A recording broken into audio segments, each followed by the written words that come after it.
which we can't get open right now. No, that may be, is that the one? That's the one.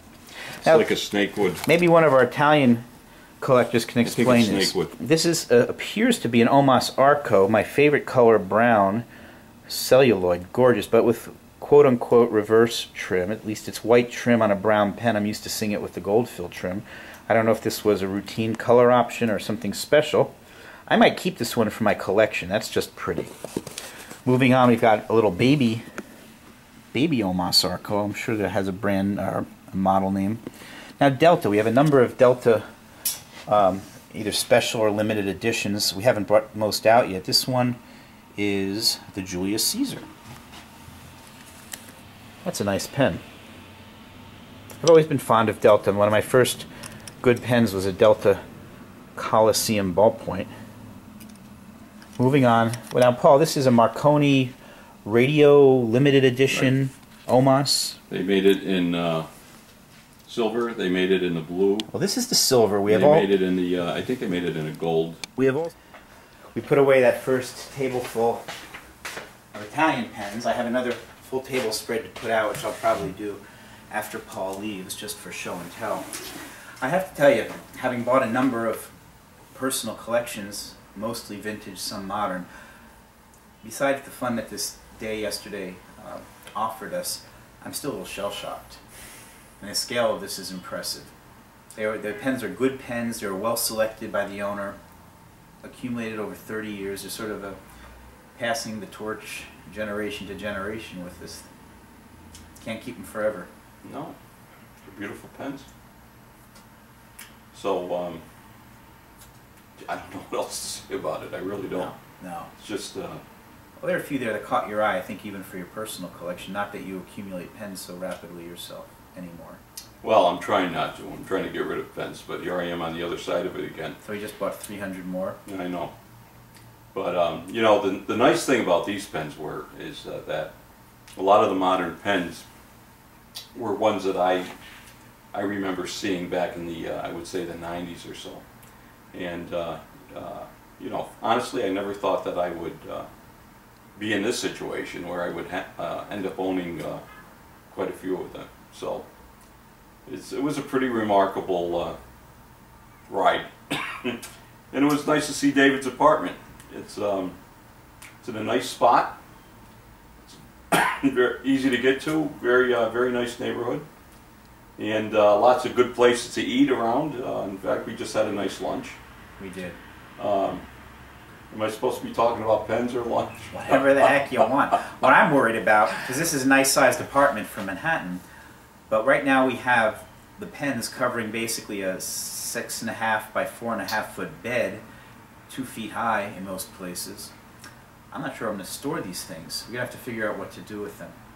I mean, we bought these to resell, there's no doubt about that. We'll probably keep a couple each, maybe, but we're going to have to get processing these somehow or other. I think between our two websites, eBay, the various online resources, yeah, I can't store 200 square feet piles. And I can't bring them up to upstate with on the train. No, but it's a lot of pens. I don't know. Did David mention you mentioned the bags? Lucky we had those bags. The garbage bags, yes. Unbelievable. We had about 20 garbage bags.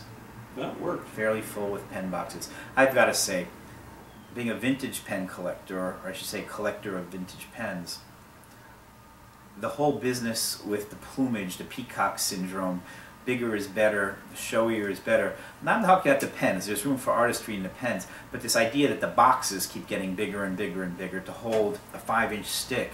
We're going to start a movement. We're going to insist that every manufacturer make a small box, one size, that it's absolutely rectangular, that it's flat so that you can, you know, pile, right? Dress it up as one wants, make it pretty.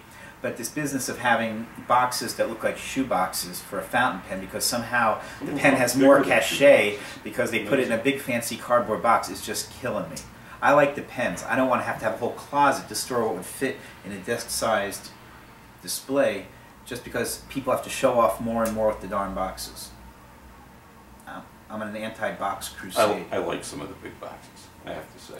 I notice you're not the one storing all the pens right now. If I could take them home, I would, David. I'd take them home and I'd store them. I understand. Along with the other pens. Anyway. But these are nice ones. I mean, we have These piles. are better than nice. We're moving beyond the Italians. We have a whole crate. These are unbelievable. We have a crate of Pelicans. We have all the Pelican City pens mint in the box, a couple of M1000s. Among the English pens, we've got some great Conway Stewarts, including Churchills in the big box. We have. Well, the nice thing is the gentleman who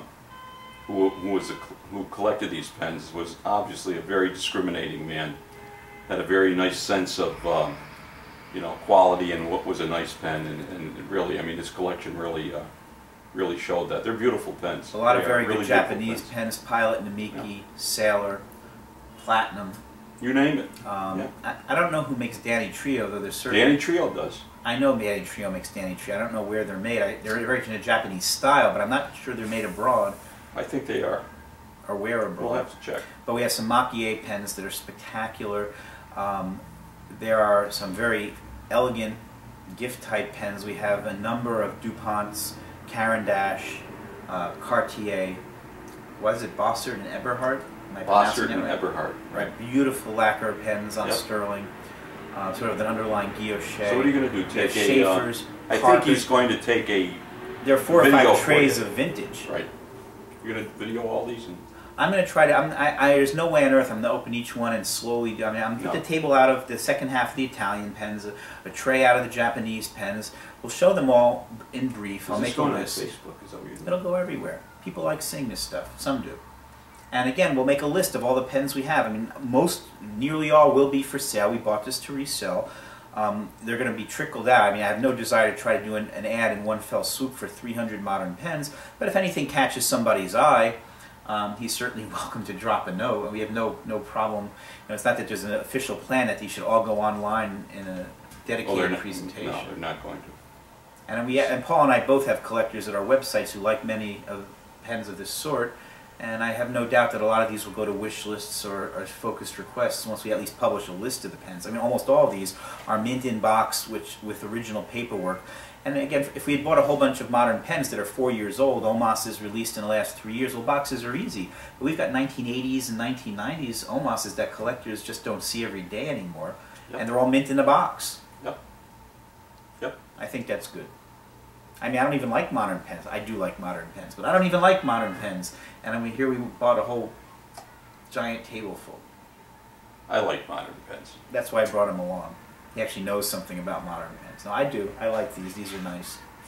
And what I liked, again, is that this was a collection that was put together with care, with focus, with interest, and the pens were beautifully maintained.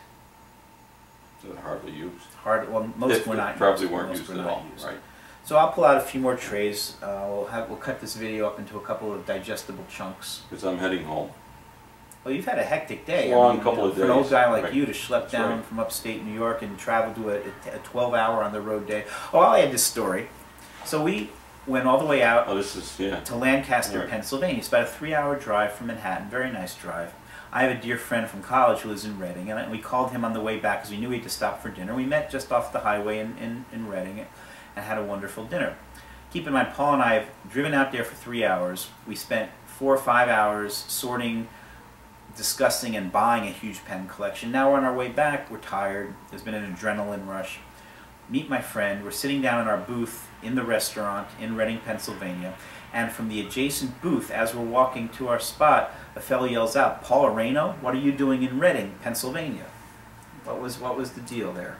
This is a guy, he's a watch collector. I've known him for probably 15, 20 years. In Albany, New York? In Saratoga, Albany, right. Okay.